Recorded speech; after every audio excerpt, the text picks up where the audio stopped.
the moment that changed Ibrahim Traoré's life. The day before, he had given a speech to world leaders at a major economic summit, and today he had secretly left the palace to take a walk in Ouagadougou. He froze when he noticed an old man sitting under the bridge with a wooden bowl in his hand. "General Ousmane? This can't be real." Ibrahim Traoré's steps echoed on the stone pavement as he suddenly stopped. With the orange light of the evening sun washing over his face, his eyes locked onto the silhouette in the darkness beneath the bridge. The air was filled with dusty heat. Under the concrete shadow of the bridge, shoulders that once stood like steel were now slumped, lost within an old cardigan. With an intuitive gesture, he signaled his guards to stop. Moving on tiptoe, his heart pounded in his chest. "Ousmane," he whispered, his voice knotted in his throat. "General Ousmane, is it really you?" When the man on the ground raised his head, Traoré's eyes met the pale gaze of the old man. Those eyes that once struck fear into the country were now like extinguished coals. A spark appeared in his pupils at the moment of recognition, followed by the shadow of shame covering his face. He averted his gaze, trying to hide his wooden bowl between his cracked fingers. "President Traoré," he said, his voice rustling like dried leaves. "Please, don't see me like this." Traoré closed the distance between them and bent down. The patches on the general's shirt, the dirt under his fingernails, the gray in his beard, each told a silent story. The only trace left of his military uniform was his posture, which remained defiant despite his fall. "What happened to you, General?" Traoré asked, the words trembling as they left his mouth. Ousmane's chest rose and fell, releasing a long-held breath. As dust particles danced in the evening light, you could see the last pieces of ruined pride breaking. "Time," said Ousmane, with a bitter smile on his lips, "turned out to be the most ruthless enemy. Retirement came, then the pensions dropped, then my wife's illness. Everything was like castles made of sand, Mr. President. It all collapsed in one wave." Traoré's throat tightened. This man was the commander who stood at the forefront during Burkina Faso's independence war. He had defended the country's integrity against the coup. Now under the bridge, covered in city dust, he seemed to be blending into the earth. "Why didn't you ask for help?" Traoré's voice cracked. He adjusted his red beret with his hand, trying to control his emotions. Ousmane's jaw muscles tensed, his voice that once barked orders now barely audible.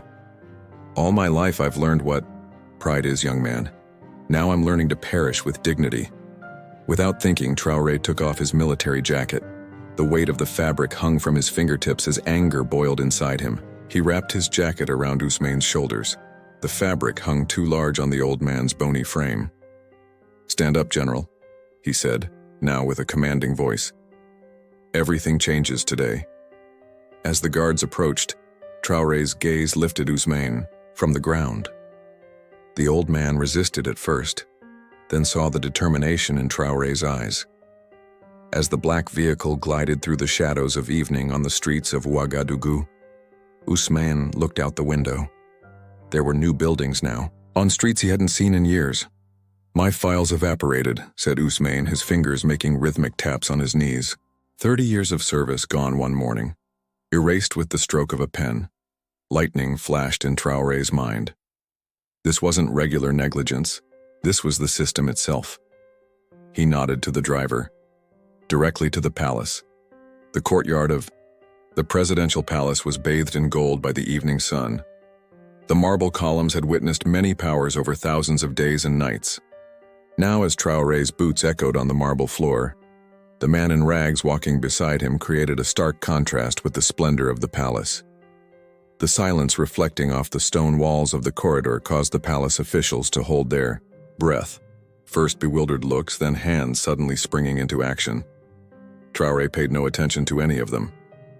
"Prepare the special guest quarters for General Ousmane. Have a doctor come immediately. Bring clean uniforms," he said, his tone leaving no room for discussion. "I want to see Defense Minister Traoré in my office in 5 minutes." Moving with military discipline, the palace staff quickly set about carrying out the orders. The quick footsteps echoing in the marble corridors heralded the approaching storm. When Defense Minister Traoré entered Traoré's office, A worried light flickered in his eyes. He advanced, trying to straighten his tie. "President Traoré, your urgent meeting request." Kaboré's sentence hung in the air when his eyes fell on Ousmane. First surprise, then fear appeared on his face. "General Ousmane," he said, his voice trembling. "Seeing you is surprising. So you recognize him," said Traoré, leaning against the edge of his desk. His voice was cold as steel. "Did you also know he was living on the street? That his files disappeared? That his medals were sold for a beggar's bowl?" Beads of sweat began to appear on Kaboré's forehead. He cleared his dry throat. "Mr. President, you know, our country's economic situation, many of our retired citizens." When Traoré's fist came down on the desk, a crystal vase trembled slightly. The water inside rippling. "The economy?" Traoré's voice rose without losing control. "Didn't I sign the $500 million credit with the World Bank last week? Didn't I approve $50 million for new armored vehicles?" Traoré's eyes pierced through Kaboré's shields. "I want a report on my desk tomorrow morning. The entire flow of retirement funds for the last 5 years. And Minister Kaboré," he paused, "this might be your last assignment in the ministry." As Kaboré left the room, Traoré, feeling as if a ton of weight had been lifted from his shoulders, turned to the window. In the distance, the arch of the bridge was turning orange with the sunset light. "General, let them show you to rest." "Don't worry about the rest," he said with a softening voice. Ousmane looked into Traoré's eyes. "Why are you doing this, President Traoré?" "I'm just a soldier," Traoré thought. "Because you're not just a general. You are this country's memory," he said.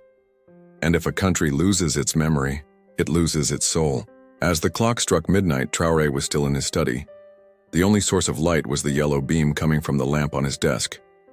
Before him lay photographs, independence celebrations, the days General Ousmane suppressed the coup, plotters, critical turning points for the country. Then a sudden void. Traoré's mind drifted to the past. When he was 10 years old, he had watched a parade commanded by Ousmane with his father. He remembered his father saying, "That's a real hero." Now that hero was sitting under a bridge with a beggar's bowl. How did we forget so much? He murmured to the darkness. How did we dull our conscience so? As morning light filtered through the window, Kaboré appeared at the door.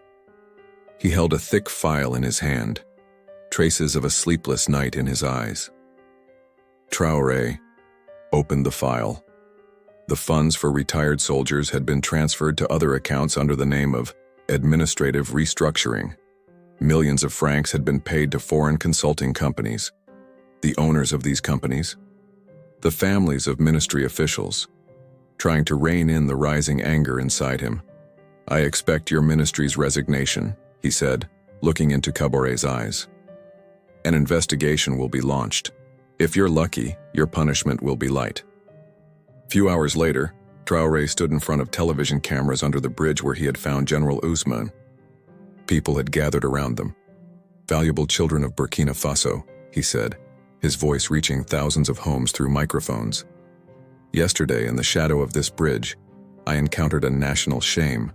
General Ousmane, the leader of our country's independence struggle, had been forced to live on the streets." The cameras turned to Ousmane, now wearing a clean uniform but still carrying the weariness on his face. "I promise you," Traoré continued, "this is not just one person's story. This is the story of the system's corruption, and I will root out this corruption."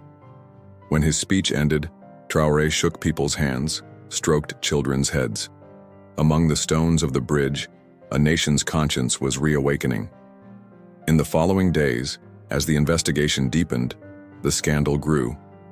Not only retired soldiers but wounded veterans, families of martyrs, even equipment funds for active duty soldiers had been stolen. This was a movement endangering national security, an organized network of betrayal. Dissolving the Ministry of Defense, Traoré established a temporary military council. He gave General Ousmane an official duty, the presidency of the Retired Soldiers and Martyrs Families Fund. Ousmane received the offer with a mixture of surprise and hesitation. I don't think I'll be much use anymore, Mr. President. Traoré placed his hand on the old man's shoulder. General, you are Burkina Faso's honor. I couldn't entrust such a duty to anyone but you. In Ousmane's eyes, a light that had not been there for a long time shone. I accept, President Traoré, but on one condition. What is it? Promise me that along with me you will also protect our other soldiers who are living on the street. A slight smile appeared on Traoré's lips. My word to you is my word of honor, General. The reform spread like a storm sweeping across the entire country. Special teams were established to find retired soldiers and public workers. Officials involved in the corruption network were arrested. General Ousmane found and brought to duty comrades in arms who had been forgotten like himself. 6 months later, on a sunny morning, Traoré and Ousmane met again under the bridge with a large crowd. This time, a monument was being unveiled. Here, the Monument of the Unforgotten. The bronze statue showed an old soldier sitting under a bridge. The face did not specifically represent Ousmane, but all those who had been forgotten. Traoré stepped up to the microphone. Hundreds of people around him listened in silence. Today we are not just unveiling a monument here, he said, pointing to the statue with his hand. We are making a promise. In Burkina Faso, no one will be forgotten anymore. No hero will live on the street. No medal will be sold for a beggar's bowl. General Ousmane stepped forward. The lines on his face were now less deep, his gaze more vivid. His voice echoed under the bridge. Once I sat here with a wooden bowl in my hands, a deep darkness in my soul. As a man who had fought for his country, been wounded, buried my friends, I felt completely forgotten. He paused, his eyes drifting into the distance. Then a leader came, he continued, his gaze finding Traoré. He not only saw me, he understood me. This is the duty of a leader, to see, to understand, and to change. A deep murmur of approval rose from the crowd. As images of the monument ceremony were broadcast on television, world leaders praised Traoré's courage and determination. Even U.S. President Trump, despite his previous negative comments about African countries, shared a surprising message on social media. What Ibrahim Traoré did is impressive. A true leader doesn't forget his people. Maybe I underestimated Africa. But for Traoré, the most valuable moment was the letter he found on his desk one morning. It was written with a trembling hand on a simple piece of paper. Dear President Traoré, I am an ordinary soldier. I'm not as important as General Ousmane, but I too was forgotten. In the rain, in the cold, in hunger. Now thanks to you, I have a home, a future for my children, and a chance to be human again. Thank you for seeing us. As Traoré read the letter, his eyes welled up. This was it. The real reward for changing a country. Not statistics, credits, or international praise, but a person's chance to be human again. At the African Union Summit a year later, when Traoré received the Leader of the Year award, General Ousmane was with him. The two men walked onto the stage together. When Traoré approached the microphone, the hall rose to its feet. I accept this award, he said, not just for myself, but for General Ousmane, for all the forgotten heroes in my country. Because true leadership is measured not by position or power, but by the courage to see. After the summit, Traoré and Ousmane took a walk in the streets of Ouagadougou, bathed in the evening lights. Ousmane looked at the bridge where he once lived. Life is so strange, he said, his gaze drifting into the distance. Sometimes the darkest moments are the doors to the brightest beginnings. Traoré nodded. And sometimes a leader's most important decision is simply to stop and look. The two men came to the monument. The words written on the bronze plaque shone with the last rays of the evening sun. Here, a general was forgotten. Here, a nation rediscovered its conscience. As Traoré and Ousmane thought silently, a young girl passed by. She placed the flower she was holding in front of the monument. My grandfather was also a soldier, she said, looking at Traoré. He was also forgotten. Now he has a home. Thank you, President Traoré. Traoré stroked the child's hair. No need to thank me, little one. I just did my duty. As the child walked away, Ousmane smiled. Perhaps our greatest victories are hidden not on battlefields, but in a child's smile, Mr. President. Traoré nodded in agreement. Together they blended into the reviving streets of Ouagadougou, living witnesses to a story that began under a bridge and awakened a nation's conscience.